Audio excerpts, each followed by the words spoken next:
Hoje a gente recebe, para começar o nosso 98 Talks, nesse primeiro bloco, o prefeito de Patos de Minas, o presidente da Associação Mineira de Municípios, Luiz Eduardo Falcão. Falcão, muito obrigado, é um prazer te receber aqui mais uma vez. Eu que agradeço, Paulo, pelo convite, pelo espaço concedido mais uma vez para tratar dos municípios mineiros, que afinal de contas é onde a nossa população vive. Nós temos muitos assuntos hoje que são urgentes, né, em Minas Gerais e no Brasil. É um momento agitado, eu diria, não só na economia, não só na política, enfim, na vida das pessoas. Bom, a gente conversa muito sobre municipalismo e municípios.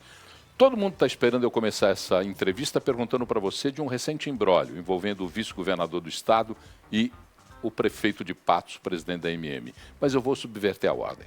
Depois eu vou falar sobre isso. Eu quero começar a falar sobre o principal assunto, que é essa conversa que a gente sempre tem, da relação dos prefeitos com essa federação bamba que tem no Brasil e as dificuldades que o município tem. Você já se manifestou claramente sobre dois assuntos muito claros dessas dificuldades. Primeiro, a questão da segurança pública, que é uma questão delicada, que os municípios vivem com esse problema há muito tempo. E o segundo, a relação da Copasa, que a MM, inclusive, se posicionou muito firmemente na questão da privatização e nesse processo de privatização. Vamos conversar pela segurança pública, Falcão. Como é que anda a segurança pública nos municípios e qual é o peso que isso representa, principalmente para a vida dos médios e pequenos municípios? Paulo, a segurança pública em Minas Gerais, as forças de segurança, sabidamente, têm um reconhecimento da população. A Polícia Militar, o Corpo de Bombeiros, a Polícia Civil estão entre os melhores do Brasil. Porém, isso se deve ao esforço desses profissionais ao longo de tantos anos de trabalho. Dizer que a Polícia Civil, a Polícia Militar, o Corpo de Bombeiros, enfim, as forças de segurança, os órgãos de defesa social estão bem estruturados hoje em Minas Gerais, especialmente no interior, seria uma mentira. Hoje nós temos falta de equipamento adequado, nós temos falta de efetivo e tem toda a questão também, a discussão sobre a recomposição salarial, algo que se arrasta nos últimos anos. E eu, como prefeito de uma cidade do interior, Patos de Minas, com 170 mil habitantes, mas sobretudo como presidente da Associação Mineira dos Municípios, e conversando todos os dias com prefeitos de cidade de 2, 3, 5, 10 mil habitantes, a gente sabe que hoje tem empresas particulares pagando funcionário para trabalhar na Polícia Civil, por exemplo. Isso acontece na minha cidade. Semana passada, o presidente de uma grande empresa de laticínio, em telefonema comigo, ele falou: olha, recebi a visita aqui do pessoal da Polícia Civil e vou pagar para eles uma pessoa para trabalhar lá. Então são frequentes esses pedidos para poder fazer troca de pneu, para poder reformar um espaço, né? A polícia tem aquelas bases comunitárias móveis, né, que tem um toldo, tem que trocar o toldo. Eu, como presidente do Conselho de Segurança Pública em Patos, eu fiz isso bem antes de entrar na política, 2016 a 2019 eu fui presidente do CONCEP. A gente cansou de pedir doação, ajuda, né, de comerciantes, de empresas para poder ajudar as forças de segurança. Então hoje essa é a realidade, os municípios mineiros eles pagam aluguel, cedem funcionários, pagam água, luz, telefone, de modo que se não fizer isso, em muitos lugares você vai ficar sem a polícia. Tá. Com relação à Copasa, a MM se posicionou firmemente no processo que discutia a possibilidade de privatização da companhia na Assembleia Legislativa de Minas. Hoje, esse processo já está vencido na Assembleia e já se caminha para a privatização da Copasa. Na sua opinião, que cuidados devem ser mantidos, observados, para que não haja prejuízo dos municípios nesse processo? O político, seja ele qual for, vereador, prefeito, deputado, governador, ele não pode esquecer nunca que quem paga os impostos, inclusive a conta de água, é a população. Todos nós queremos a mesma coisa, queremos ver o serviço melhorar. Quem é contra a privatização, quem é a favor da privatização, quer melhorar o serviço. E na MM nós temos um papel institucional, que não é de defender a privatização ou ficar contra a privatização, é garantir que todos os prefeitos e prefeitas tenham a condição de participar do processo. Porque nós temos prefeitos favoráveis e temos muitos prefeitos contra. Então, o que a AMM precisa garantir? Que institucionalmente os prefeitos serão respeitados. Até porque quem assina contrato de saneamento é o prefeito. Quem assina o contrato lá com a Copasa, lá em Patos de Minas, em Rio Casca, lá em Itatiaiuçu, onde for, é o prefeito. Não vai ser o governador, não vai ser um deputado. E mais do que isso, quem é cobrado no dia a dia, quando um bairro fica sem água, quando existe um buraco aberto pela Copasa que não é tapado, passa uma semana, 10 dias, é exatamente o prefeito e o vereador. Então, como é que a gente não vai participar de um processo como esse? Eu vejo que as nossas reivindicações começam a ser atendidas, tanto que o presidente da Copasa caiu, entrou uma presidente agora que está exatamente chamando os municípios para conversar. E aqui fica o nosso alerta, algo que a gente está fazendo em todas as regiões de Minas. A lei federal, o marco regulatório do saneamento, ele diz de forma muito clara que quando desestatiza, ou seja, se vender a Copasa, os prefeitos não são obrigados a entrar no serviço da nova empresa. Você pode discutir, assumir o serviço, você pode fazer a sua própria licitação e mesmo se for continuar com a empresa que vai substituir a Copasa, você tem o direito e, aliás, o dever de rediscutir tarifa, de definir quais são as obras prioritárias, porque no dia a dia das pessoas, lá em Patos eu consegui melhorar o contrato, consegui reduzir a conta em 15%, consegui dezenas de milhões de reais em obras, trocando tubulação velha que rompia e causava falta d'água na cidade toda. Tem rua lá, tem uma rua que rompeu, foi na véspera da minha eleição, a rua Emílio de Souza, lá em Patos de Minas. Rompeu uma adutora lá que deixou 30% da cidade sem água. Eu falei, agora só me faltava essa. Eu não tenho nada a ver com isso, porque a Copasa não é da prefeitura, e o negócio me causando um desgaste tremendo. Eu fui pessoalmente lá na Emílio de Souza.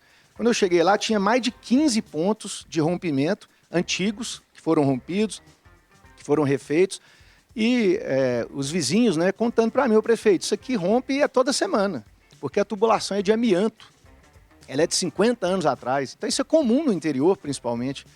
Então agora toda essa tubulação está sendo substituída por um material novo, flexível, para que não haja mais o rompimento e, portanto, a falta de água. A estação de tratamento de esgoto também está sendo ampliada. O que eu quero para todos os municípios mineiros de Minas Gerais é isso. O que eu quero para todos os municípios de Minas Gerais é exatamente isso, que todos tenham condição de melhorar o seu contrato e, portanto, o seu serviço. Hoje, nesse momento, possivelmente, está tendo uma reunião com alguns prefeitos já na Copasa, eles estão sendo chamados e nós estamos colocando a AMM à disposição, inclusive até pela minha experiência própria que eu vivi lá em Patos, para poder melhorar o serviço, que é o que a população quer. A população pouco está preocupada se é privatização, se não é privatização, a gente quer saber de conta barata e serviço que funciona, né? Não pode haver um aumento abusivo e um serviço que não funciona. O mesmo vale para os pedágios. Está acontecendo hoje em Minas Gerais. Nós temos pedágios caríssimos em rodovias sem um palmo de duplicação. Se for duplicado e tiver um pedágio mais barato, todo mundo vai concordar. É a mesma lógica. Bom, agora eu vou falar do caso que envolveu a discussão política de Minas Gerais na última semana.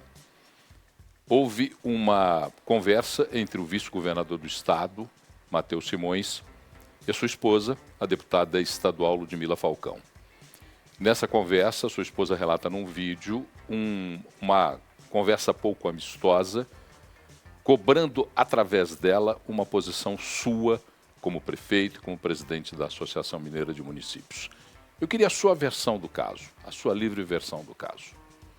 Na verdade, não houve uma conversa, porque só ele falou. E, aliás, gritou, né, na verdade. O que está acontecendo é que nós sempre apoiamos essas pessoas, desde antes de chegarem ao poder, e sempre fomos bem tratados também. E o vice-governador deveria seguir o exemplo do governador Romeu Zema, que é uma pessoa de educação ímpar, muito tranquilo, muito equilibrado.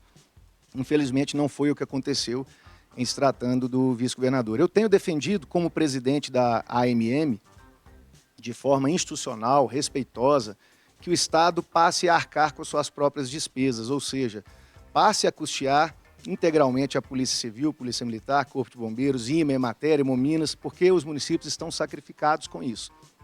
Qual é o peso disso na despesa dos municípios proporcional? Em Patos de Minas, para você ter uma ideia, Paulo, 7 milhões e 200 mil por ano. Ou seja, no meu primeiro mandato, que eu fui reeleito agora não, quase mais de um ano atrás, né? Foram quase 30 milhões de reais. Para Patos de Minas, daria para fazer uma grande obra, como várias que fizemos, mas daria para fazer. Problema não falta, eu estou cheio de obra de drenagem lá para fazer, mais obras de asfaltamento para fazer, mais escolas, mais creches. Então, município pequeno, de 5 mil habitantes, gasta 500 mil por ano com estagiário, funcionário cedido, aluguel, água, luz, telefone, convênio de repasse de verba.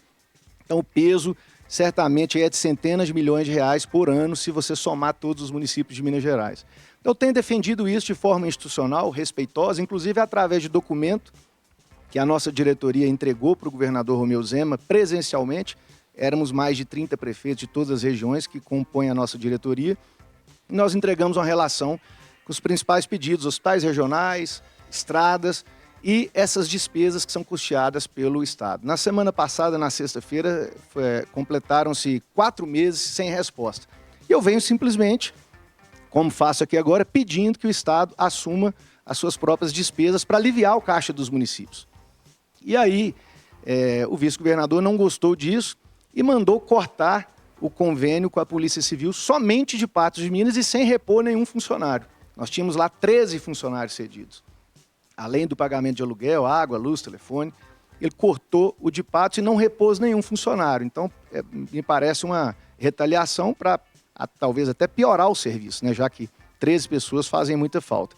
E ele veio a público e debochou da situação ainda, que eu achei que foi um desrespeito com todos os municípios do interior, dizendo o seguinte: vocês devem ter tido acesso a esse vídeo. Eu mandei cortar toda a ajuda que um prefeito estava dando para a polícia. Quando eu fui ver toda a ajuda que ele dava, de forma irônica, eram 2 estagiários. Então, não são 2 estagiários. Só na Polícia Civil de Patos são 13 funcionários entre estagiários e servidores. Ainda tem Polícia Militar. No Hemominas, são mais de 20 funcionários que a Prefeitura de Patos está cedendo. Só no Hemominas o custo é mais de 3 milhões de reais por ano. Então, quando eu vi esse deboche, essa ironia, eu fiz um vídeo, novamente respeitoso, dizendo que lamentava que a ajuda que os municípios dão para o Estado, quando o Estado é que deveria ajudar os municípios, tivesse sido tão diminuída assim, esse pouco caso, esse deboche. Quando ele viu esse vídeo, poucos minutos depois, ele ligou para minha esposa e até aí eu já... Só por isso eu já acho um absurdo, porque quem reclamou fui eu. Quem está cobrando como presidente da Associação Mineira dos Municípios sou eu. Então ele tem que ligar para mim. Ele tem meu telefone, já conversou comigo inúmeras vezes, me conhece. Então ele ligou para minha esposa, aos gritos, dizendo que se o seu marido não me ligar até o fim da noite me pedindo desculpas, nenhum porteiro do Estado atende vocês mais. E ela ficou atônita, ela não teve condição de falar nada na ligação, muito assustada, e só disse, tchau. E aí ela me ligou, muito abalada, me contando dessa história. Eu falei, Ludmila, eu não estou entendendo, por que ele não ligou para mim? E eu pedia para ela repetir, ele falou isso, desse jeito. Ela falou, disse. E ela começou a falar que ela, falou, minha honra está acima de tudo, eu não vou aceitar isso, eu vou divulgar o que aconteceu. Eu pedia calma para ela e tudo, eu também fiquei muito nervoso, como estou até hoje.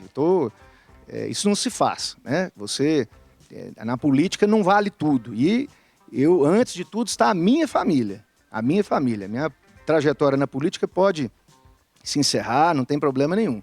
Mas eu não vou admitir que ligue para minha esposa, que não tem nada a ver com isso. Ele não ligou para ela enquanto vice-líder do governo, não ligou para ela para cobrar nada de Assembleia Legislativa, ele ligou para ela para tratar de um assunto que deveria ter sido tratado comigo. Então achei uma covardia, achei baixo e, infelizmente, o vice-governador, como eu disse, deveria se portar como governador, que jamais faria uma coisa dessa. A sua relação atual com o governo, ela foi se desgastando depois que você assumiu a presidência da Associação Mineira de Municípios, ou esse é um fato isolado que acontece só agora?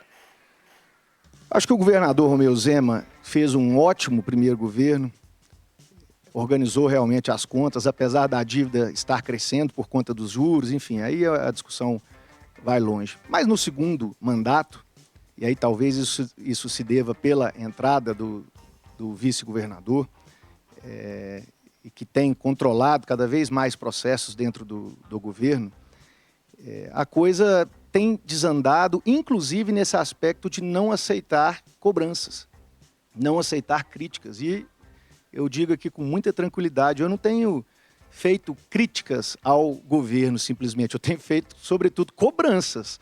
Só que quando eu digo que os municípios estão sacrificados, pagando tantas despesas que são de competência do governo do Estado, me parece que não aceitam, né? Ficam irritados. A hora que a gente fala de pedágio, por exemplo, eles estão querendo conceder lá mais um trecho na minha região.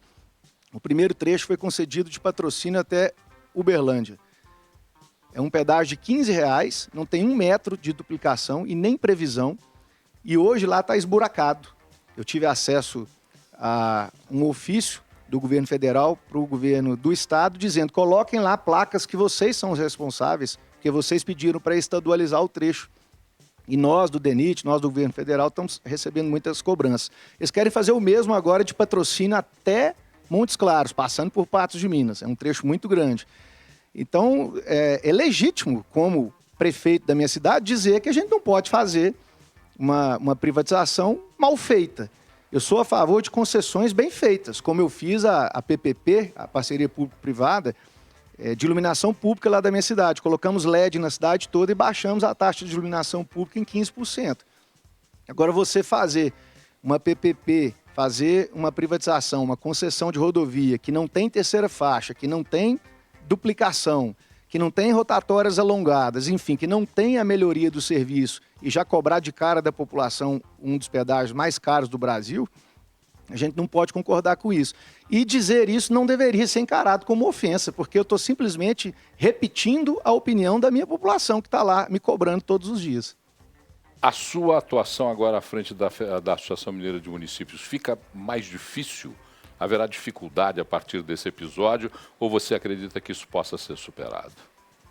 Eu espero que haja maturidade por parte do governo do Estado, do governo federal, enfim, dos dois entes federativos, né, junto aos municípios, porque não se trata da minha pessoa. A gente está lá representando 853 municípios mineiros.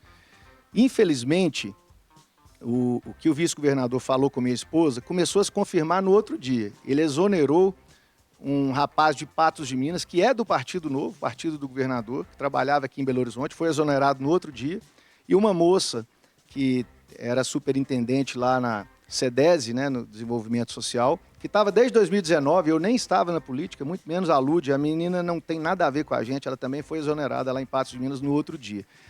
Em relação à MM, a gente percebe que a associação não tem sido convidada para os eventos, tem havido aí um certo boicote, e eu espero que isso não perdure, porque esse não é o caminho. Quando você tem algum problema, independente de quem tenha razão, você tem que mostrar grandeza, você tem que desarmar quem está do outro lado. Então, dar esse tipo de argumento para nós é uma coisa que para mim não faz sentido, né? Porque quando eles fazem, realmente só confirma aquilo que está sendo dito e está sendo aí demonstrado no dia a dia. Tem participação de 2 ouvintes ou espectadores que estão conosco. O Simvaldo, que é de Montes Claros, diz: o prefeito tem razão quando fala dos municípios. Na cidade de Ibiracatu, no norte de Minas, não tem viatura adequada para que os policiais trabalhem. E o Mauro Guimarães, do Vale do Aço, faz uma pergunta direta. Boa noite. Prefeito, quais medidas concretas o senhor considera essenciais para fortalecer o municipalismo e garantir mais justiça na distribuição dos recursos entre União, estados e municípios?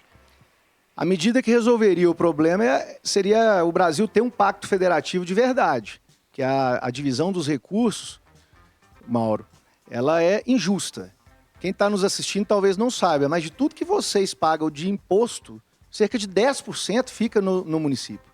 O resto vai tudo para Brasília e para Belo Horizonte. E se perde na burocracia e na ineficiência e não volta lá para o cidadão que está no município, com um buraco na porta da casa dele, com a consulta da mãe dele esperando na fila, com a cirurgia de um parente também esperando, e o prefeito, o vereador é que é cobrado.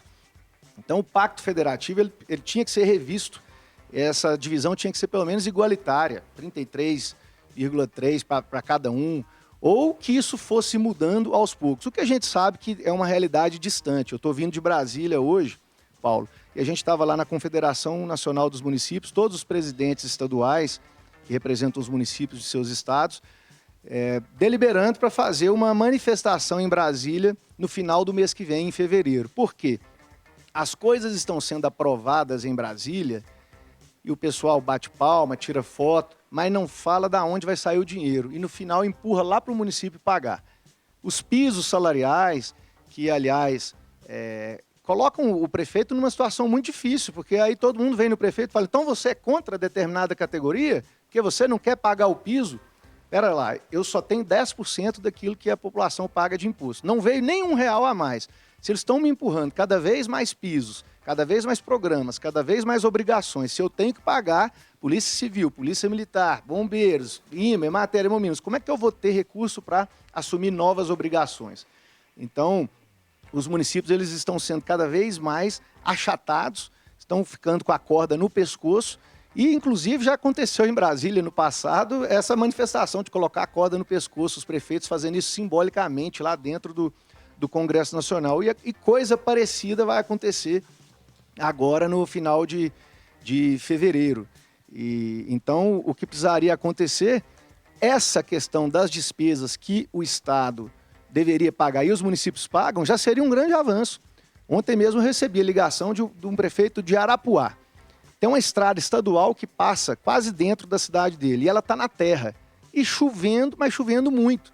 E os caminhões atolados, ônibus atolados, e ele lá, ajudando com o trator da prefeitura e revoltado, falando, essa estrada é do Estado, eles não estão conseguindo manter o Estado e eu que estou tendo desgaste aqui, e eu que estou tendo que ir para o meio da lama para tentar desatolar os veículos, né? Então, se o Estado mandasse o recurso para o município, ele conseguiria fazer com muito mais eficiência. Então, essa que é a lógica. Você mora num município, você paga o imposto, você quer ver o serviço aqui na sua frente, até para que você possa fiscalizar e dizer se está sendo feito realmente ou não. Quando vai tudo para Brasília, e uma boa parte para o Estado também, o recurso está muito longe de quem paga a conta, e aí ele se perde com mais facilidade. Luiz Eduardo Falcão, presidente da Associação Mineira de Municípios, prefeito de Patos de Minas, mais uma vez foi um grande prazer te receber aqui, por isonomia, por garantia do direito de resposta ou de contradição. O vice-governador do Estado é convidado para participar conosco, também aqui do 98 Talks, a hora que ele quiser. Mas eu queria te agradecer por estar aqui conosco. E esse tema do municipalismo, você sabe, particularmente, eu tenho me dedicado muito a entender e a defender, porque entendo claramente, como você mesmo diz, o cidadão vive no município e é no município que as coisas acontecem. Essa lógica desse tubo de 1 polegada que a gente manda e o cano de 3/4 que a gente recebe tem que ser invertida. Chama de conta-gota. Tem que ser invertida muito rápido. Tira do município no balde e devolve na conta-gota. O que é a mesma lógica que você acabou de citar. Eu quero te agradecer, Paulo, e toda a equipe aqui da 98. Muito importante. Eu espero que o vice-governador venha assim e diga o que é que ele falou na ligação, né? Nós estamos esperando que ele diga. E eu é que quero que ele ligue para nós pedindo desculpa, coisa que não aconteceu até hoje, né?